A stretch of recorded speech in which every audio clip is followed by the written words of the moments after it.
राजा जनक को सारे संसार में जहाँ तुम जाओ, जहाँ तुम्हारी निगाह पड़े, सब स्थानों से कुछ कुछ शिक्षा ग्रहण करने का उपदेश मिला।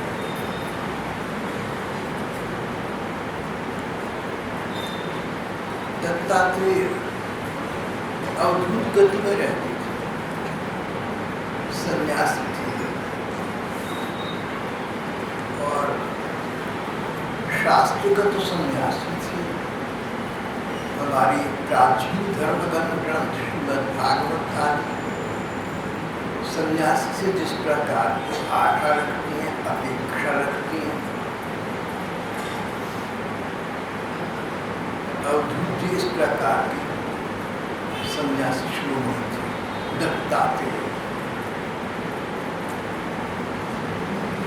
दत्तात्रेय अवधूत गति से रहते, अवधूत गति। अजगर करे न चाकरी, पंछी करे न काम, सबके दादा राम सन्यासी थे, इसलिए उनके लिए उचित पद्धति थी। ये सन्यास धर्म का निरूपण है, ये गृहस्थ धर्म का निरूपण नहीं। गृहस्थ धर्म पर चलने वाले व्यक्ति को परिश्रम के द्वारा अन्न, धन इत्यादि का उपार्जन करके भगवान के भरोसे अपने दायित्व और कर्तव्य पालन करनी चाहिए। दत्तात्रेय तो सन्यासी थे, अपनी सी बात कर रहे हैं। वनों में पड़े रहते, बड़ी बड़ी नदियाँ इस देश में हैं, नदियों के किनारे दत्तात्रेय भ्रमण करते रहते, यत्र तत्र विचरण करते। मानो जन समुदाय से कोई संपर्क न हो, कोई संबंध न हो, प्रकृति के जड़ पदार्थों से उनकी मित्रता हो। ऊपर आकाश था, नीचे पृथ्वी थी, आसपास नदियां और पर्वत थी, उनसे शिक्षा ग्रहण करते रहते। और कभी कदार जब जनसंपर्क में आते, सुपात्र के प्रश्न करने पर जिस व्यक्ति का जहाँ भी स्थान है, उस व्यक्ति को वहीं से कोई शिक्षा लेनी चाहिए। जीवन की सफलता अचानक अपने आप में मिला कर उसके लिए प्रयत्न करना चाहिए, उसके लिए यत्नशील होना चाहिए। यत्न करो, प्रयत्न करो, फिर जो परिणाम हो उसे अपना भाग्य समझकर, भगवान की इच्छा समझकर उसमें संतुष्ट हो, पर प्रयत्न से ही करो। यहाँ दत्तात्रेय जी अवधूत गति को प्राप्त होती, आकाशीय वृत्ति थी, यहाँ पड़ी जैसे अजगर कहीं पड़ा है, इस प्रकार दत्तात्रेय की वृत्ति। इस प्रकार के दौरान दत्तात्रेय जी महाराज को एक दिन राजा जनक के यहाँ आना हुआ, उनसे समागम हुआ, उनका संगम हुआ। उनके पूछने पर सन्यासी प्रवर दत्तात्रेय जी ने उनको भी अगर शिक्षा प्राप्त करना चाहो तो प्रकृति के पंच तत्वों से प्राप्त कर सकते हो। जल, वायु, आकाश, अग्नि और पृथ्वी, ये 5 तत्व हैं, प्रकृति के तत्व। मानव शरीर की रचना इन पंच तत्वों पर आधारित है। अगर जीव के शरीर में जल न रहे, वायु न रहे, अग्नि तत्व न रहे, आकाश तत्व न रहे, पृथ्वी तत्व न रहे, इनकी तन्मात्राएं न रहे, तो जीवन असंभव हो जाएगा, जीवन लीला समाप्त हो जाएगा। फिर इसी प्रकार मनुष्य के जीवन में प्रकार प्रकार के संपर्क आविराज हैं, उनसे भी हमें शिक्षा लेनी चाहिए। चाहे भले ही वे जड़ पदार्थ है, व्यक्ति वही है तो स्वयं तो चेतन है, चेतन स्वरूप है, सच्चिदानंद परमात्मा का अंश, पर जड़ पदार्थों से शिक्षा दी, आकाश से, पर्वत से, नदी से। व्यक्ति वही है जो समाज में उच्च स्थान पर आबद्ध हो, पर निम्न स्थान पर मानी जाने वाली व्यक्तियों से या व्यक्ति वर्ग से शिक्षा।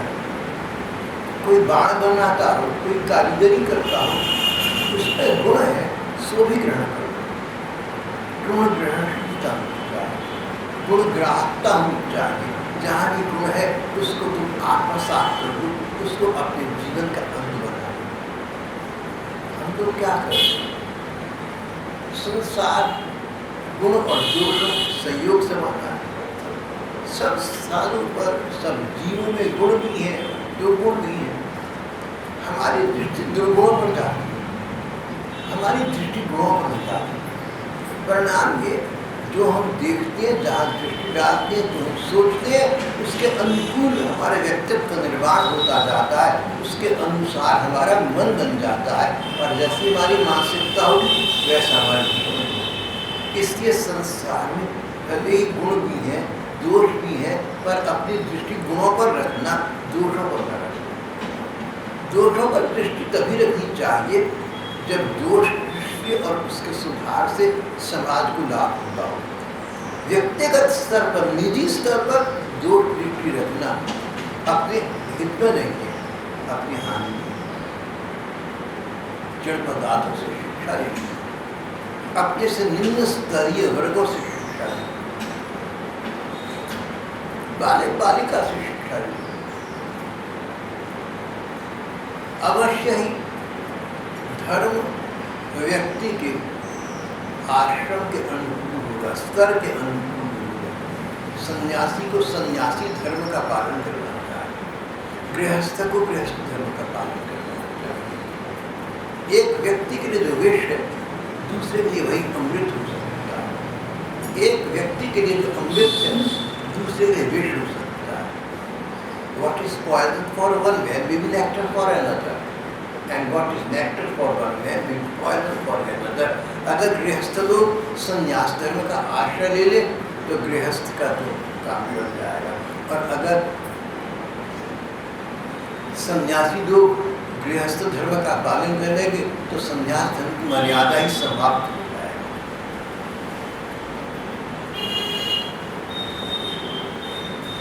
ब्राह्मण, क्षत्रिय, वैश्य, शूद्र,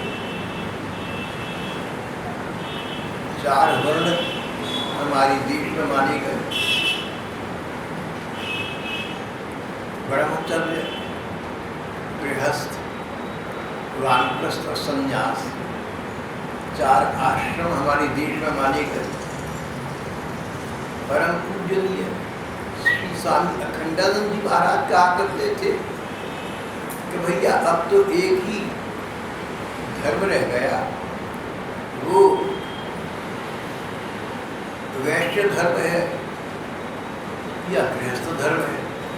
सन्यासी को देखो, या तो वैश्य वाला व्यापार कर रही, उन्होंने समाज पर कटाक्ष किया। जहाँ समाज में इस प्रकार की कुरीति है, उन पर उन्होंने कटाक्ष किया। बोले बड़े बड़े सन्यासियों को देखो, बड़े बड़े आश्रम बनाने में लगी, पैसा चाहिए तो पैसे बना के रखो। व्यावसायिक वृत्ति हो गई, क्या महात्मा। इसी प्रकार उन्होंने कहा बस एक आश्रम रह गया, ये गृहस्थ है। जिसको देखो वो कोई ना कोई 4 जने अपने बटोर कर बैठा हुआ है,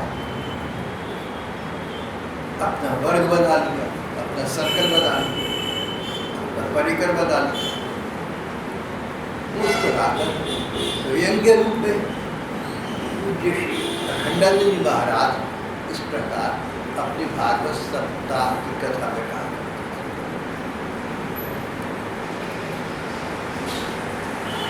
पूज्य स्वामी जी ने ये बात निरपवाद सभी के लिए नहीं कही, पर प्रायः समाज में जो हो रहा है उस पर उन्होंने इंगित किया।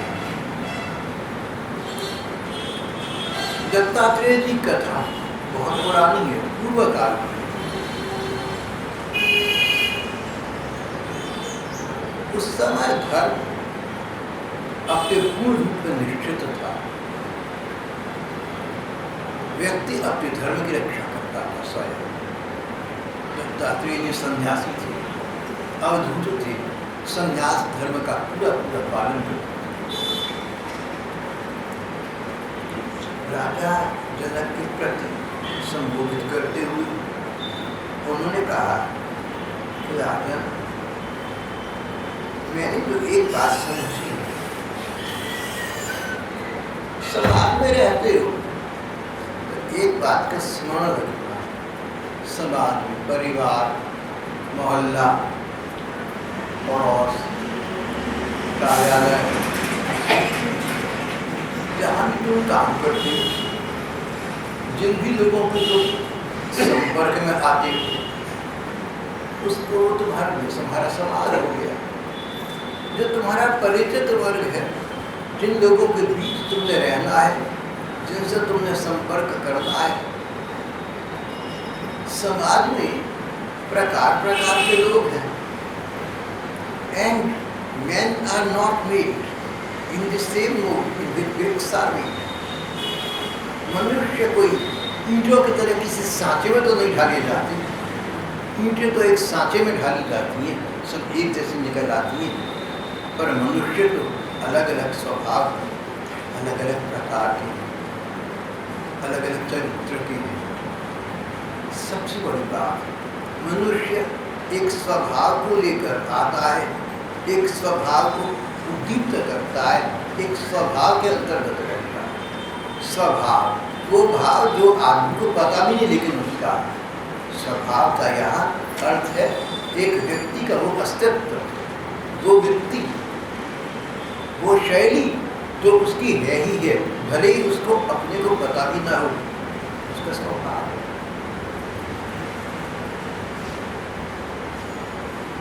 बिल्ली म्याऊं म्याऊं करेगी और कुत्ता भौंकेगा। बिल्ली बेचारी को क्या पता कि मीठी बोली क्या होती है और कड़वी बोली क्या होती है। कुत्ते बेचारे को क्या पता कि भौंकना और म्याऊं म्याऊं करना क्या होता है। पर प्रकृति प्रदत्त ये उपहार उनके पास। अब तुम बुरा मानो, बिल्ली को देखो, जब देखो म्याऊं म्याऊं करती है, और एक कुत्ता ये तो भौंकता ही रहता है। कुत्ता है तो भौंकेगा ना, कुत्ता है तो तो भौंकेगा, बिल्ली तो म्याऊं करेगी। सब जगह भौंक रहे हैं। तो जब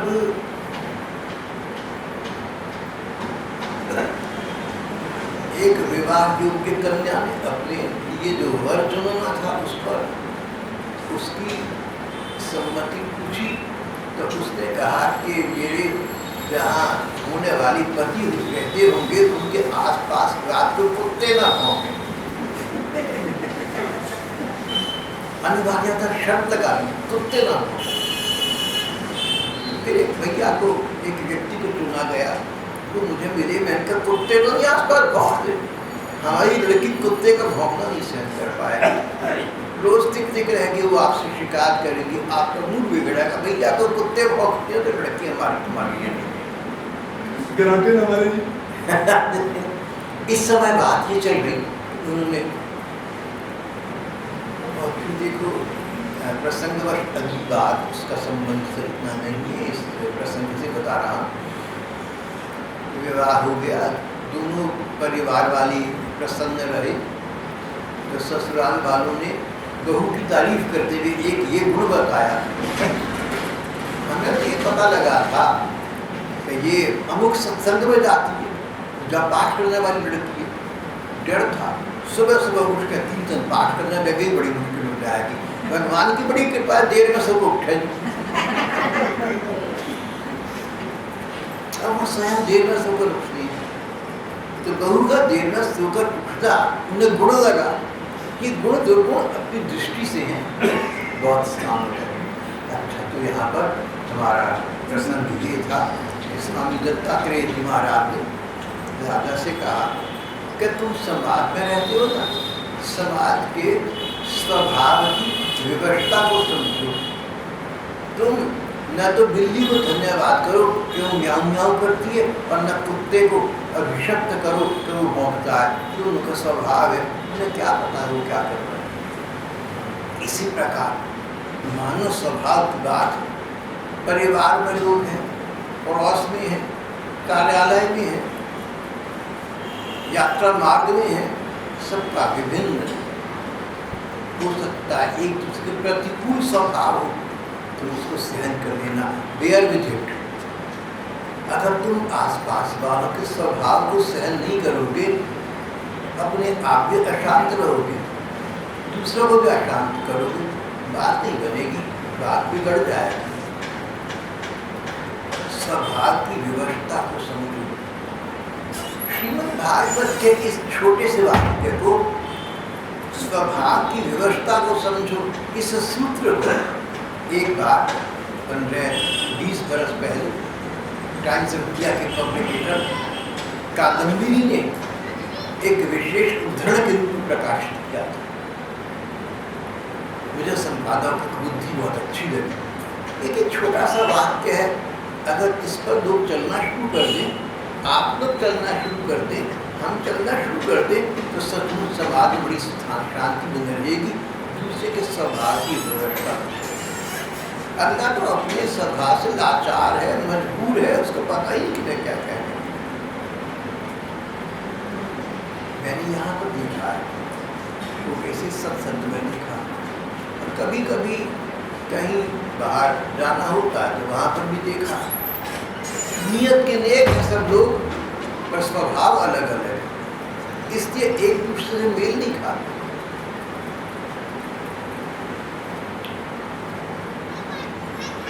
तो साधु बहने अम्बाला की थी, साधुओं ने समाज संसार त्याग दिया, छोटे छोटे दो कमरों में आस पड़ोस में रहने लगे। पास रहने का विचार था, पहले भी दोनों सखी सहेलियां नहीं थी, पास पास रहेंगी, तो साधु का साधु भाई। एक दिन मैंने सुना उनके अनबन रहती है, झगड़ा सा रहता है। आश्चर्य हुआ, ये तो बहुत पक्की पुरानी सहेलियां थी, दोनों ठाकुर परख है, इधर उधर की बातों से भी मतलब इनका झगड़ा, इनका मतभेद किस बात पर हो सकता है? ना कोई पैसे की बात है, ना संपत्ति की बात है, ना रिश्तेदारी की बात है, क्या मामला है? पूछने पर पता लगा कि दो बहनी हैं, एक का भाव, एक का स्वभाव है ठाकुर जी को, श्री राधा कृष्ण को लेकर रसिक संतों के पदों का उन्मुक्त कंठ से गायन, खुले गले से गायन करो, उन्मुक्त कंठ से संत महात्माओं के भजनों का गायन करो। बड़े बड़े संत महात्मा जिन्होंने श्री राधा कृष्ण को प्राप्त किया अपने जीवन, और श्री राधा कृष्ण की अनुभूति जो उन्हें हो, उसके अनुसार उन्होंने पद लिख के, भजन लिख के, सुंदर सुंदर पढ़कर पढ़ने वाले को ऐसा लगेगा मानो सब कुछ सामने राधा कृष्ण प्रकट हो गए, और लीला करना इतने सुंदर पद है, यहाँ की बहुत सी बहनों को आगे काफी प्रकाशित। तो अगर हम इन रसिक संतों के पदों का और भजनों का जोर से गायन करती हैं, तो अनेक लाभ बताए गए। जोर से बोलने पर हमारा मन उस पद के भाव में जाता है। अगर धीरे बोलेंगे तो आसपास का शोर भी सुनाई पड़ेगा, बाहर भी दृष्टि जाएगी, व्यवधान पड़ेगा, व्याघात होगा, बाधा होगी। और जोर से गाएंगे, कीर्तन करना तो उन्मुक्त कंठ से करना, जोर से करना, पदगान करना हो, भजन बोलने हो, जोर से बोलना, अपना मन वहीं तक सीमित रहे। और इस प्रकार की एकाग्र बुद्धि से किए गए भजन और पदगान का अधिक लाभ होता है। तो संतों की वाणी है कि भैया भजन बोलनी है, पद बोलनी है, उन्मुक्त खुले गले से, स्वतंत्र, संकोच न करो।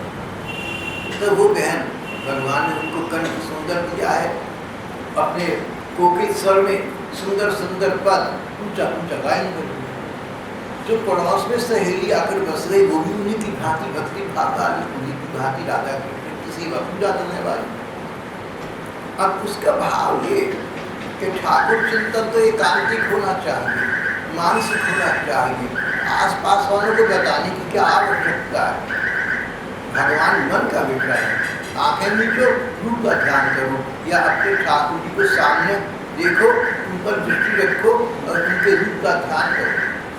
भगवान का चिंतन करना, भगवान का ध्यान करना, उन पर दृष्टि टिकाई रखना, यही वास्तविकता है।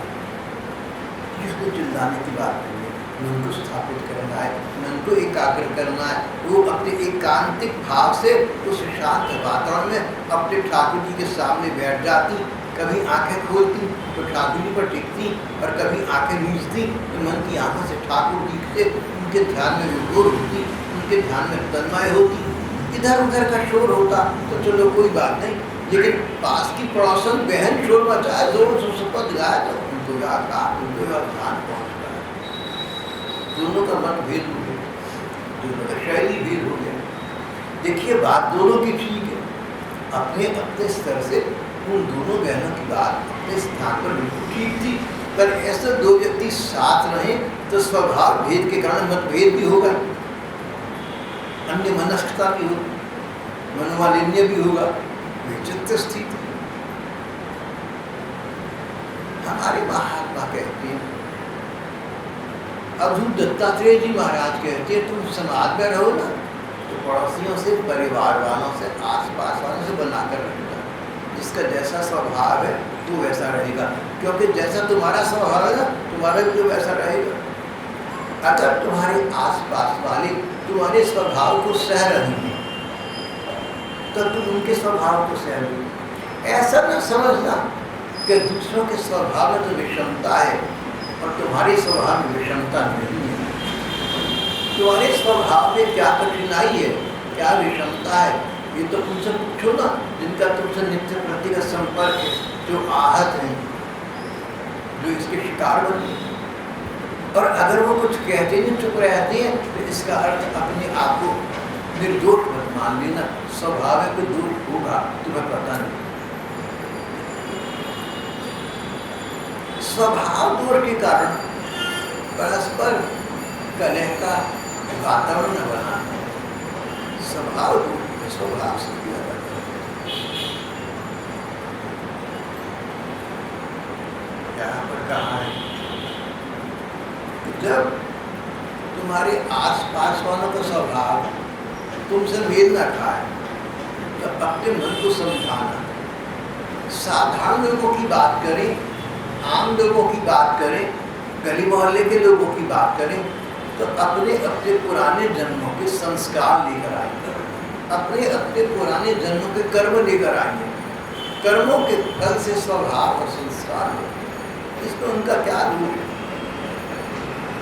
ये तो साधना, ये तो बात होगी साधना संसार। और दूसरी बात, ऊंचे दर्जे की बात, सन्यासी अवधूत जी जो बात कर रहे हैं, इन जैसे सन्यासियों की बात, महापुरुषों की बात कहते हैं। अगर अपने दांतों के बीच में अपनी जीभ आ जाए, अगर अपने दांत अपनी जीभ काट दें तो दोष किसको दें?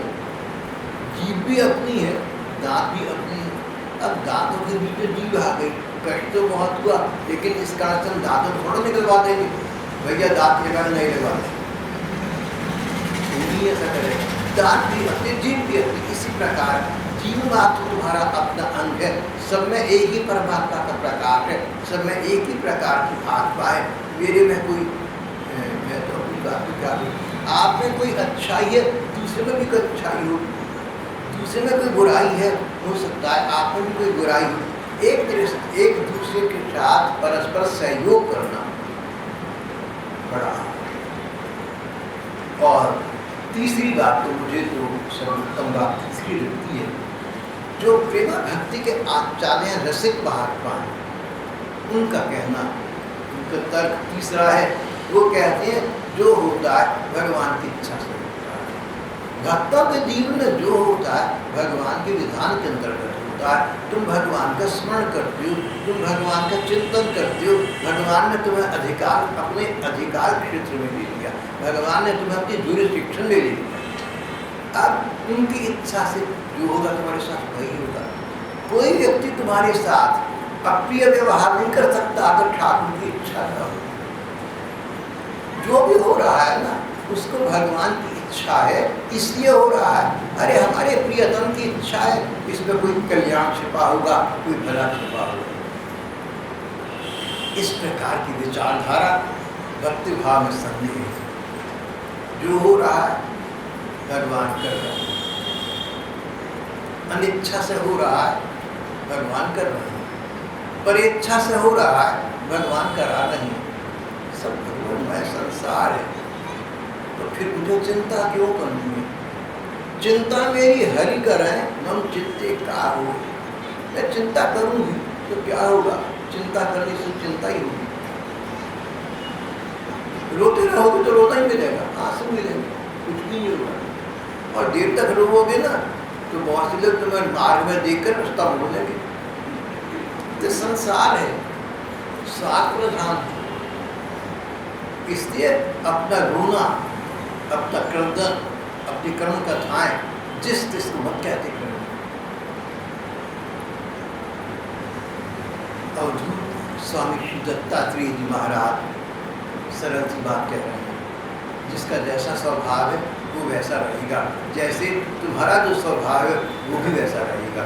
इसलिए दूसरे का स्वभाव बदलने का प्रयत्न प्रायः न करो। प्रायः किसी के स्वभाव सुधार की, किसी के स्वभाव सुधार का प्रयत्न आप कर भी सकते हैं। ये संबंध पर अवलंबित है, संबंध पर निर्भर करता है।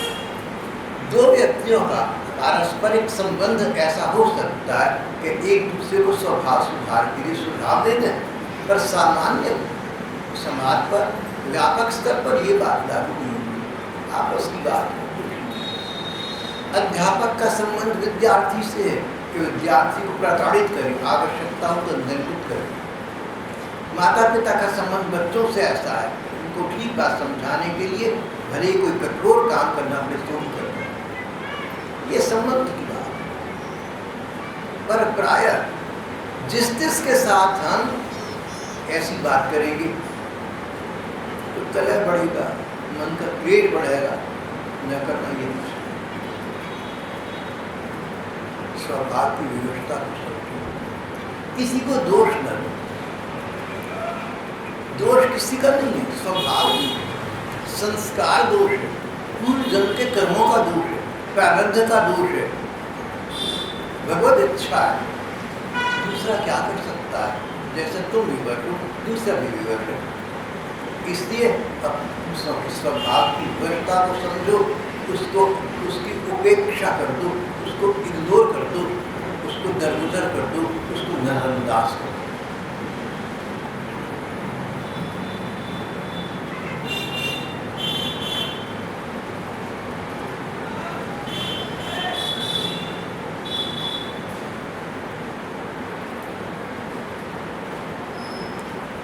उनकी विवशता को समझो, अपना धीरज मत खो, धैर्य मत खो। तुम कहोगे कहाँ तक सहन करूं? जहाँ तक सहन करोगे वहीं तक शांत रह सको। अपना स्वयं सोच, कहाँ तक सहन करो? भैया जहाँ तक तू सहन कर सकेगा वहीं तक ही तू शांत रह सके, तो कौन तेरे कहने में? मैं अपने को देखकर कह सकता हूँ, मैं जैसा भी मुझसे आसपास लोग हैं, कोई अपवाद छोड़ दो 2, 4, 10, 5, लेकिन मैं सोचूं तो सब मेरे कहने में बड़ा कठिन। आप लोग हैं, 10 बातें मेरी मान सकती हैं, दोबारा कहूँगा, आप लोग उसमें 10 बातें कहूँगा, 9 बातें आप मान सकते हैं। एक बात हो सकता है आप पर लागू न होती हो, आप चाहकर भी न मान सके, या आप चाहें भी नहीं।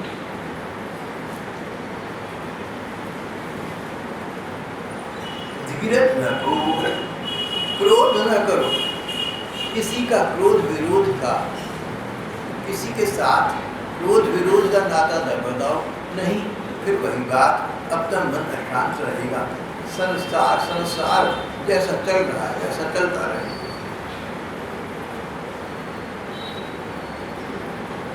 संस्कृत के महाकवि कालिदास ने एक स्थान पर कहा, कि जो व्यक्ति क्रोध की स्थिति उत्पन्न होने पर भी क्रोध न करे वही धीर पुरुष कहलाता है, वही बुद्धिमान है। एक अंग्रेज चिंतक ने कहा बुद्धिमान व्यक्ति वो है जो मूर्खों को सहन कर सके प्रसन्नता के साथ।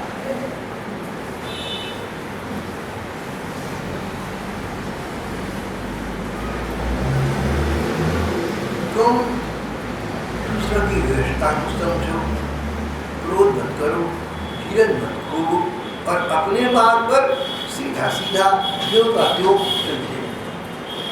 दूसरों के साथ हस्तक्षेप मत करो और उनके वाणी व्यवहार के कारण अपने मन को विक्षिप्त मत करो। उनसे मुंह मोड़ लो, उपराम हो जाओ और जो तुम्हारा मार्ग है, तुम्हारा लक्ष्य है, उसकी ओर लगातार आगे बढ़ते रहो। चाहे तो संसार है और चाहे परमार्थ है, यही बात है। जिस लक्ष्य पर तुमने दृष्टि टिकाई, जिस पथ पर तुम चल रहे हो, अगर तुम दूसरों की ओर ध्यान दोगे तो तुम्हारी मार्ग में विलंब हो जाएगा। अपने पथ में विलंब न करो, अपने मार्ग में विलंब न होने दो। जो कहता है ठीक, जो करता है ठीक, अपने मार्ग पर हमने सीधा चलना है। एक महात्मा तो कुछ मुस्कुराकर और कुछ गंभीरता से यहाँ तक कहते थे कि भक्तों को चाहिए कि संसारिक लोगों को अपना गुरु बताकर उनसे शिक्षा दें। ये संसारी लोग कैसे होते हैं कि दुनियादारी के जड़ में ग्रस्त होकर दुनियादारी के बुखार में पड़कर सत्संग को छोड़ देते हैं, कीर्तन छोड़ देते हैं। कह देंगे महाराज जी कल मैं कीर्तन नहीं आ सकूँगा, कारण घर में शादी है, वहाँ जाना जरूरी है।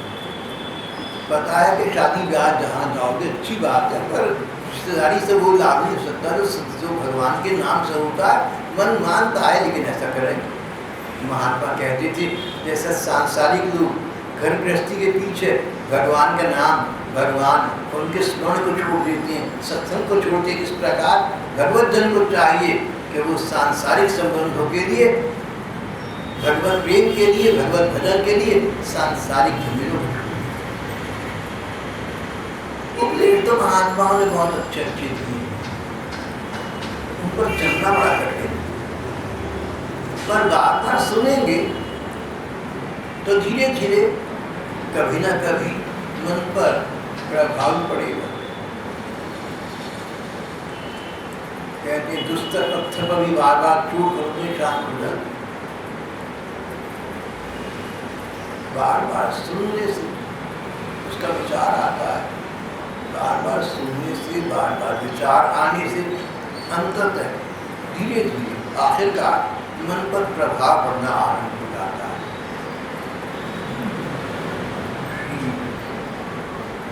अवधूत जी ने कहा दूसरों की स्वभाव की व्यवस्था को समझो,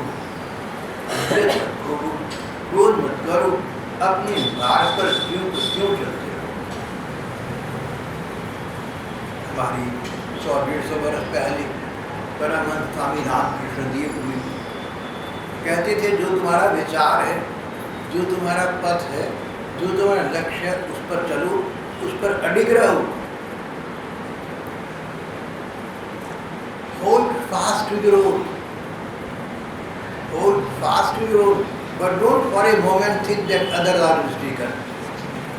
अपने मार्ग पर तो चलो, अडिग होकर चलो, पक्के होकर चलो, लेकिन दूसरों के मार्ग को गलत मत करो, उस पर समय नष्ट मत करो।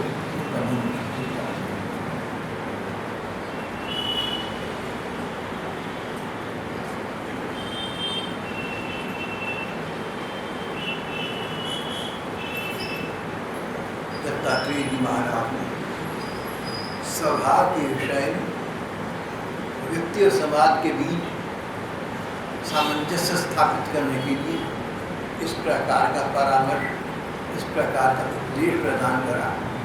इस पर हम लोग चल सकें, हमारी अपनी खुदी। आज का प्रसंग हम यहाँ समाप्त कर